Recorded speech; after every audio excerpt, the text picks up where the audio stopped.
रामलला प्राण प्रतिष्ठा के आसपास सोशल मीडिया पर कथित तौर पर धार्मिक उन्माद फैलाने के मकसद से किए गए पोस्ट को लेकर छत्तीसगढ़ पुलिस एक्शन मोड में है। रायपुर, दुर्ग, खैरागढ़ समेत अलग अलग जिलों में 5 से ज्यादा मामले दर्ज किए गए हैं। सबसे ज्यादा हंगामा रायपुर के तिल्दा नेवरा थाना क्षेत्र के सिनोधा गांव में मचा है। थाना परिसर में एक मौलाना की पिटाई कर दी गई। एक युवक को गांव से बेदखल करने की मांग की जा रही है। जो मौलाना पिटे हैं उनके खिलाफ मामला दर्ज किया गया है। वो जेल में है, लेकिन जिन लोगों ने पिटाई की है उनके खिलाफ अभी तक कोई कार्रवाई नहीं हुई है।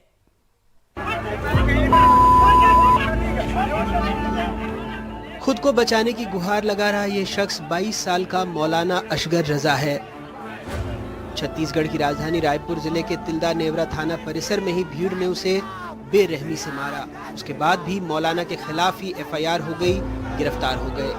धर्म विशेष के युवा के द्वारा एक फेसबुक पर आपत्तिजनक टिप्पणी की धर्म विशेष का विरोध, तो इसको लेकर युवाओं में आक्रोश था। हम लोगों ने इसकी शिकायत की तो पुलिस इसमें युवक के खिलाफ में जिसने ये टिप्पणी की थी उसके खिलाफ पुलिस कार्रवाई करने जा रही है। जो जिम्मेदार लोग थे वो अंदर में थाने में थे और उन लोग कोई अभी उन लोग के तरफ से कोई कार्रवाई नहीं किया गया है। और बजरंग दल वाले जो थे मेरे शौहर को पीटे गए हैं जैसे, और उनका उसमें कोई हाथ नहीं है।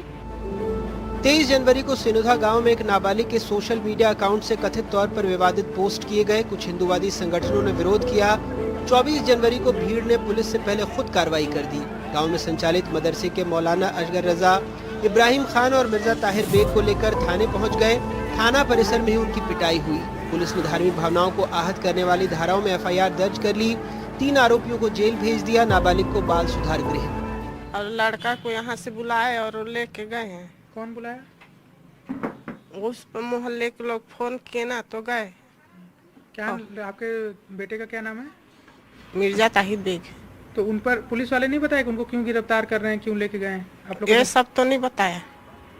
किस आरोप में गिरफ्तार किए गए हैं आपके बेटे उनसे? वो सब नहीं बताए हम लोग को। तो गिरफ्तारी के बाद कोई बातचीत हुई है आपके बेटे से? नहीं। कहाँ है वो अभी? अभी कहाँ है वो भी पता नहीं है हमको। सोशल मीडिया पे मोबाइल से, व्हाट्सएप और एक जरिए से हिंदुओं को अपशब्द ये सब वायरल किया था। उसी का घटना हुआ है। उसके बाद क्या हुआ? उसके बाद क्या हुआ कि सब लोग उनको सब पूरे हिंदू धर्म सेना, बजरंग दल सब लोगों को पता चला।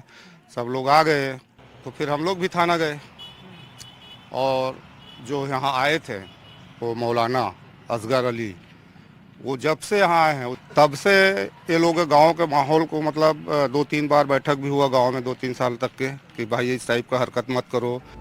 करीब 50 सालों से एक दूसरे के साथ अमन और शांति के साथ सिनोधा गांव में रह रहे हिंदू मुस्लिम परिवारों के बीच मनमुटाव सिर्फ विवादित पोस्ट से हुआ हो, ऐसा नहीं है।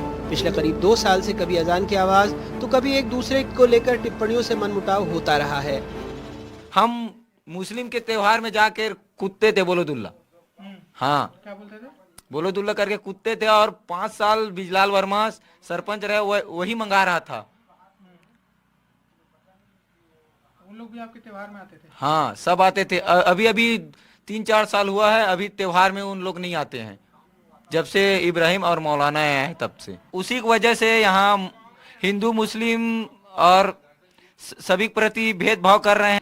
सोशल मीडिया पर एक विवादित पोस्ट के बाद सिनोधा गांव में तनाव का माहौल बना और आरोप लगा एक मौलाना पर जिनका नाम असगर रजा है। वो यहीं पर इसी मदरसे में रहकर मुस्लिम समुदाय के बच्चों को तालीम दिया करते थे।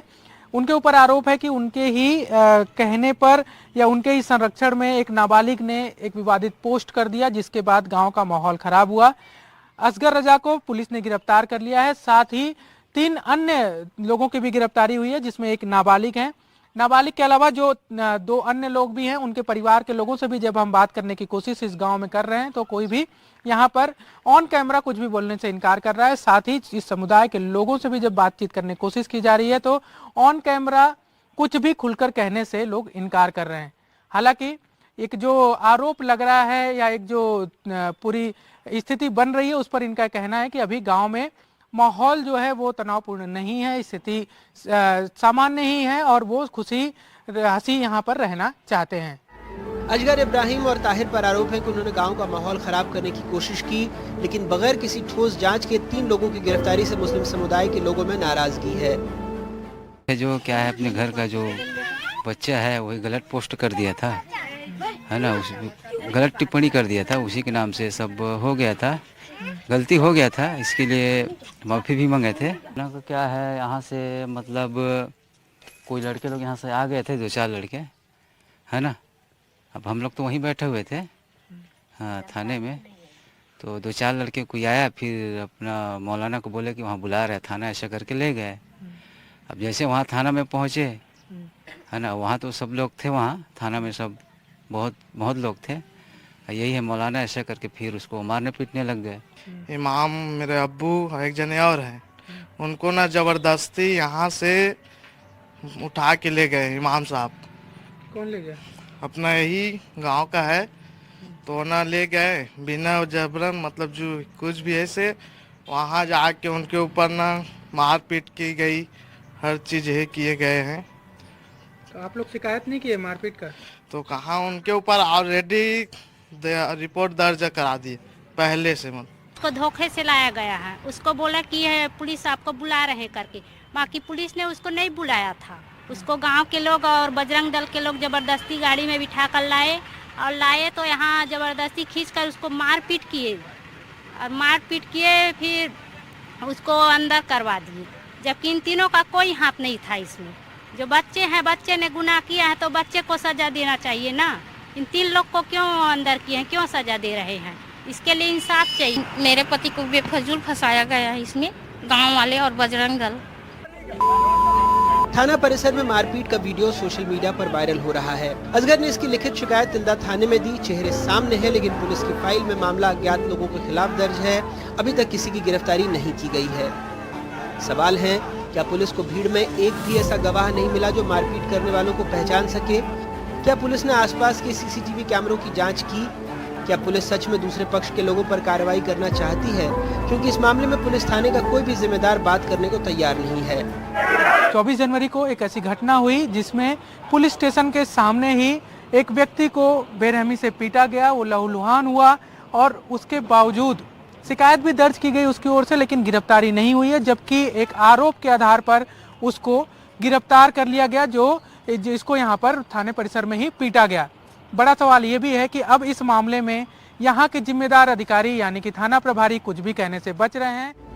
3000 की आबादी वाले सिनुधा गांव में भगवा और हरे रंग का झंडा एक साथ लहरा रहा है। गांव के करीब 2800 हिंदू और 200 मुस्लिम समुदाय के लोग एक दूसरे के साथ शांति और सौहार्द के साथ रहना चाहते हैं, लेकिन मामले में एक तरफा कार्रवाई से एक समुदाय के भीतर खुद की सुरक्षा और चिंता भी दिखती है। भीड़ तंत्र ने सड़क पर ही जो फैसला किया उससे लोगों में नाराजगी भी है। हमन तो बहुत साल हो गए, हम शादी हो कान तब के यहाँ है। हमार कितना साल हो गया होगा? फिर 50 साल ज्यादा हो गए, 50 साल ले। अब हमार उम्र न देख के साल हो गई तेला, तब के हम आना हमारे। पहले भी ऐसा कभी हुआ था गांव में? नहीं, हम अपन जिंदगी पहले बार है, ये पहली बार ये चीज है, हम जिंदगी में नहीं जाने ना। हम लोग को कोई परेशानी नहीं है, अभी ठीक से रह रहे हैं। अभी ठीक से रह रहे हैं हम लोग, बस्ती में रहना है हम लोग को। ये दुनियादारी से हम लोग को कोई यह नहीं है, न लड़ाई न झगड़ा।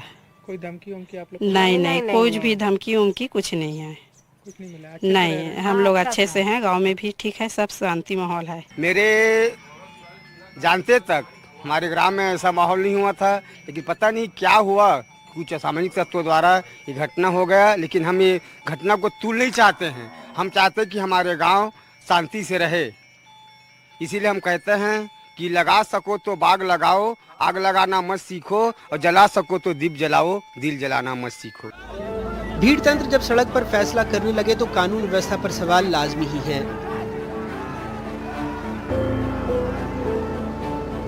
भीड़ तंत्र जब बेकाबू होकर सड़क पर फैसले करने लगे, थाना परिसर में ही एक आरोपी की पिटाई कर दे और उसके बावजूद जिम्मेदार अधिकारी, जिम्मेदार पुलिस अफसर सिर्फ टालमटोल ही करते नजर आए, तो समझा जा सकता है कि कानून व्यवस्था किस तरह से काम कर रहा है। रायपुर से कैमरा साथी प्रवीण साहू के साथ नीलेश त्रिपाठी, NDTV।